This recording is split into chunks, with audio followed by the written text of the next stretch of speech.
and you read in the sacred doctrine when she talk about the emerging gold race. Then you go to the Nubians and you see Malachi York wrote about something called a neutrinoid. Now these gold people are also written by a Tibetan monk, Rampati Lab, saying it's because he called them the gold race to come. Now, the gold race is what you call your Brazilianized people. They call them Brazilianized is because this is what the end result is going to look like to people in Brazil. Brazil was on the fast track. The United States is called the great melding pot for this purpose. It's a genetic cleanup.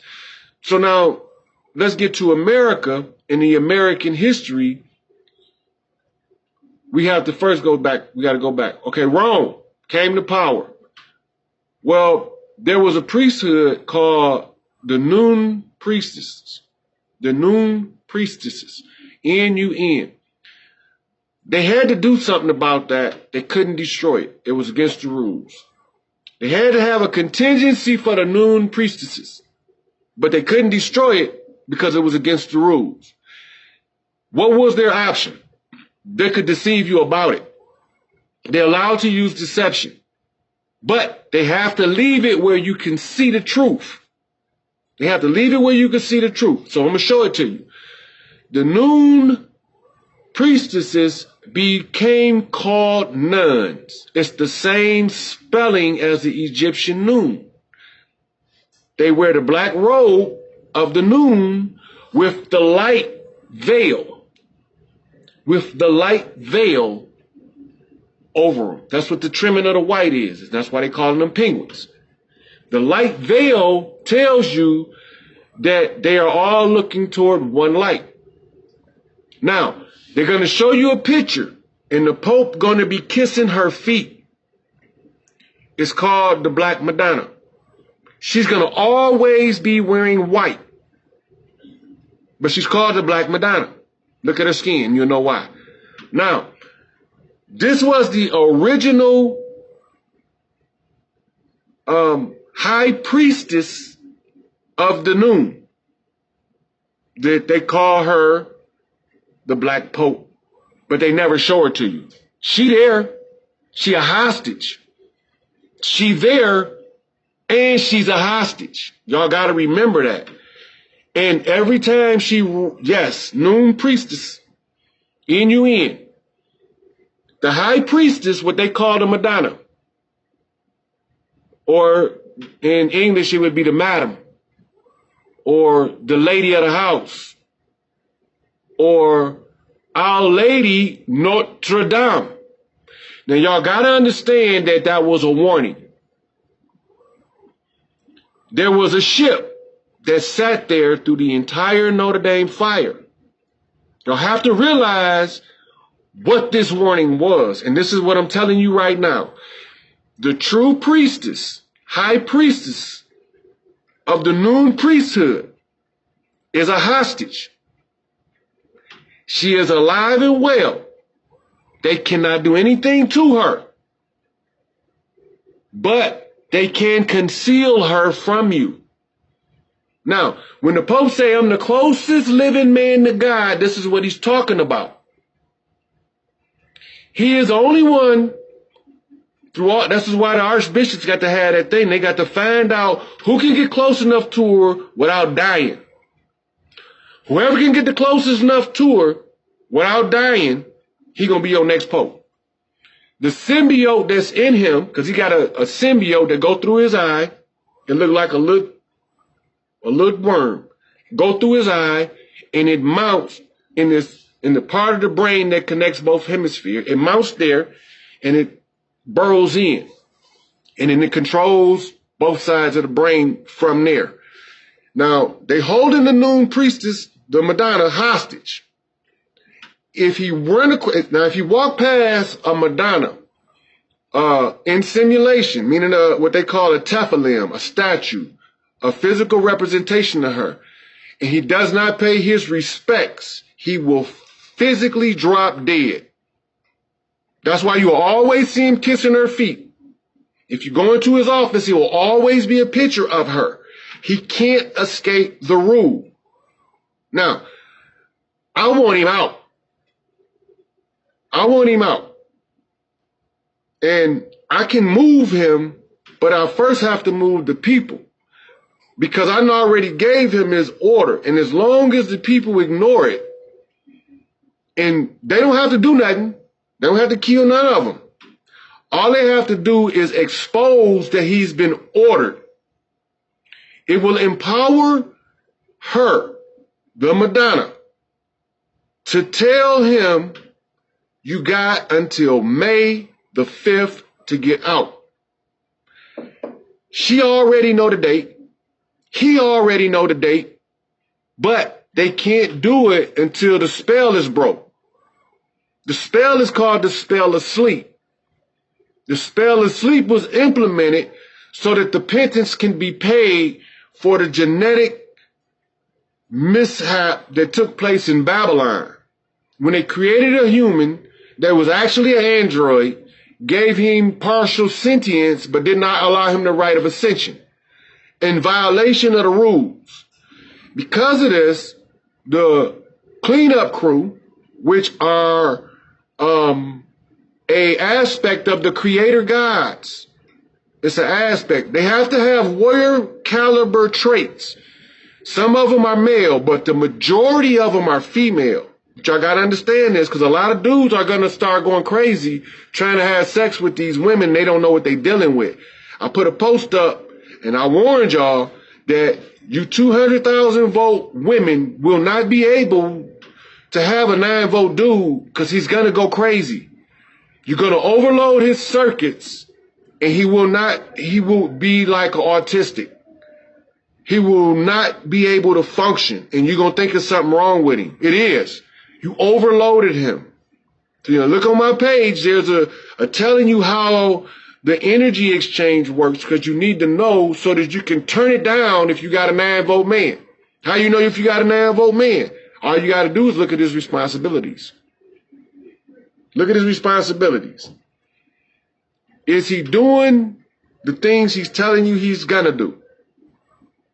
Is the things that he's not getting done, is he making an effort to attempt to accomplish them? Because in the 3D world, you don't always get everything done that you set out to do, because you are the other people's wills are allowed to interfere and become obstacles to yours. You just have to stay your path.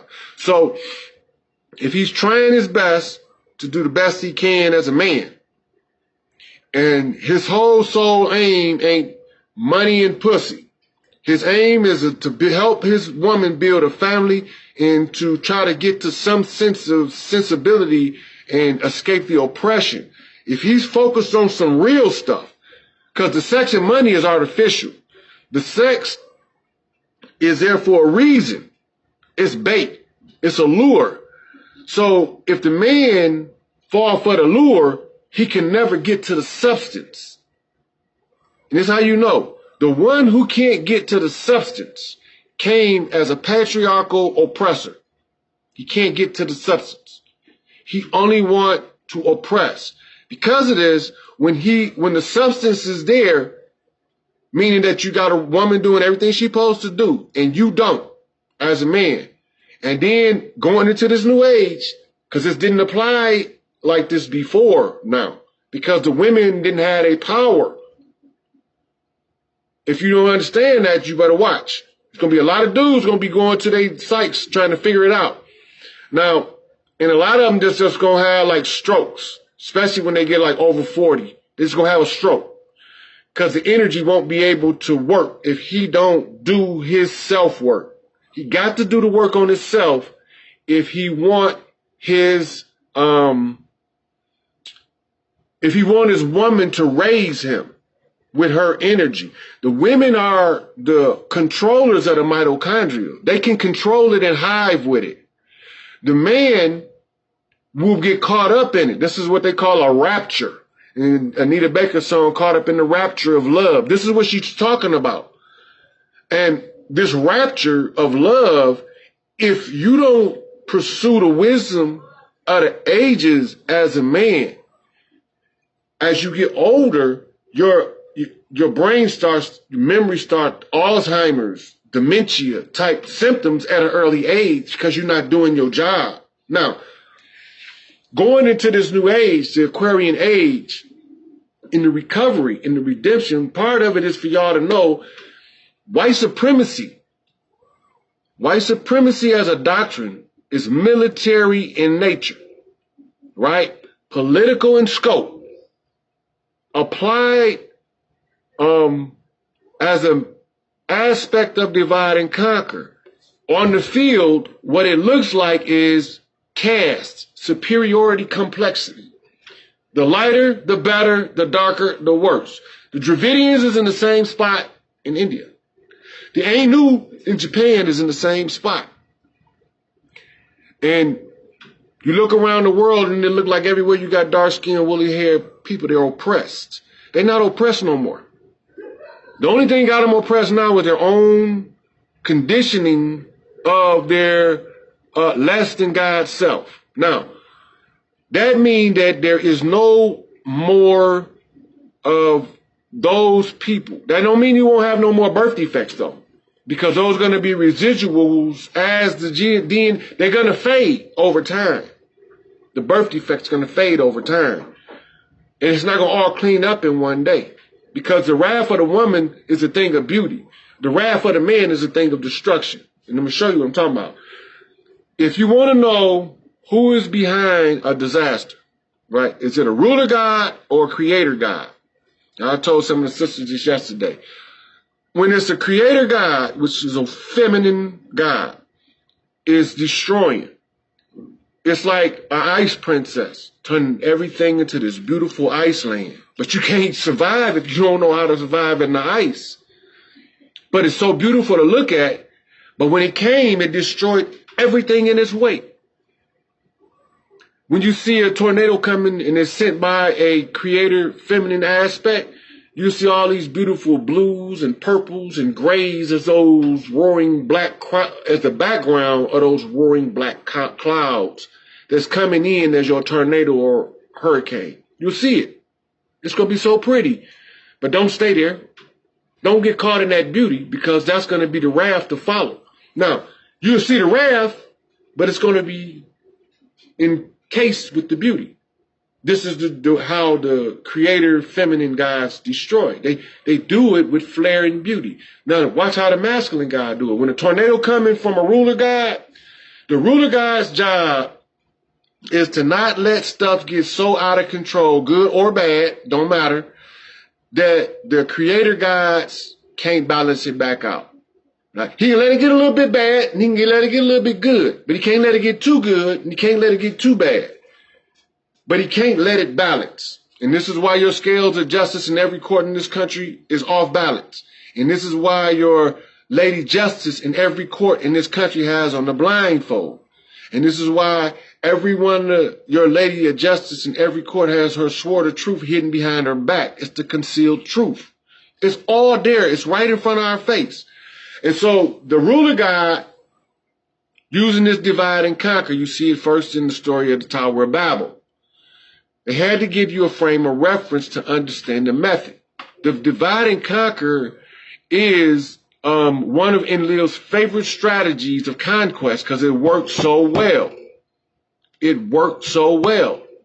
Even white people, the French, be falling out with the Italians, the Serbs with the Croats, the same way that the Hutus and the Tutsis, and the Wolof and the whoever, it's the same thing. It's divide and conquer, the same strategy from the same person. Enlil's strategy, I'm telling y'all who behind it. Enlil laid down the strategy.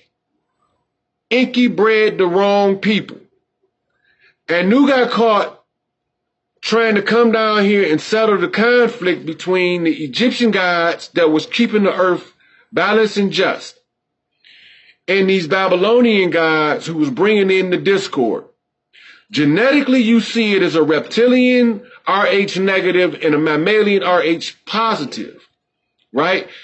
And then you see your ABO grouping, right? Your ABO grouping of bloods, your A blood group, your B blood group, your O blood group, your AB, your BO, your AO. So they all crisscross. This is the genetics. This is all based on genetics.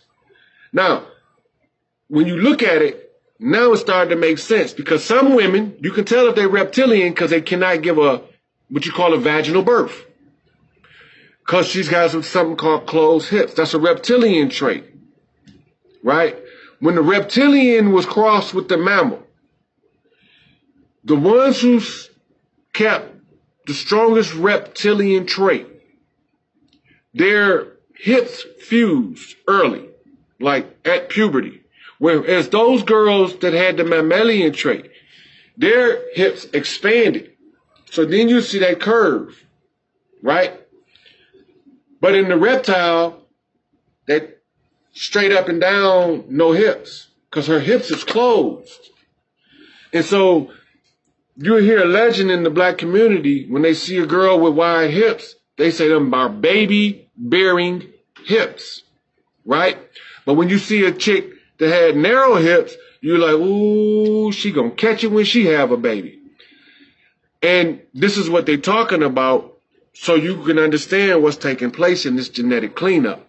So the women that can't give birth vaginally are predisposed to certain traits of selfishness, and they are not really receptive of parenting mammals. They're only receptive to parenting to a reptile. Now, if they have to choose between they both of them can be their child. They can have a reptile child and a mammal child. How do you know which one she is? If she has a mammal child, she's gonna say she love him. She's gonna talk about how much he means to her and all of that shit. But he will never have the same value to her as the reptile. You got to keep this in mind. Now, when the female produced the mammal child, she's going to do everything she can to use him for everything she can. But she will not do that same to the reptile child. The reptile child will be exalted in her mind, and it'll be so obvious to the onlooker, but it'll never occur to her. It'll never cross her mind, and she will never see it. Everybody else will see it. Everybody. And they'll talk about it behind her back. But they will never tell her, you favor that child over that one. Why does this child know how to read at 3, this one's 5, and he don't even know his alphabet? She don't have an answer. But she's going to tell you she loves him the same. She don't. Because this is slave driver mentality is driven from the reptilian trait. What we call a slave driver mentality is driven by a reptilian trait. So they go, when they see a mammal, right? When they see the mammal gene, they want to control it because they fear it. They have to control it. And they want to use it as a shield to always try to protect them from the rest of the mammals. Because the reptilians' reign is over, they start to panic in a subconscious capacity. And so now when you only got to go back 150, go back to the beginning of the camera and look at the pictures of the nude humans across all races up till now. You will actually see the last mile of the way. You'll see it. Now, we go back to the slave trade and what they call Emancipation Proclamation. What y'all don't know about that is Emancipation Proclamation didn't free anything or anyone. It does not even mean that. To proclaim something means to say it out loud. To emancipate something is meaning that even though you are incompetent, I'm gonna let you walk around like you are. If it was really slavery, and they was really freeing slaves, there would have never been a proclamation or a declaration. It would have been either by act of Congress, it would have been congressional order, it would have been Supreme Court rule, it would have been executive order. These are the standards of law in this country. That any and all persons, which is a legal term, which it should say any and all humans, held in bondage, are hereby liberated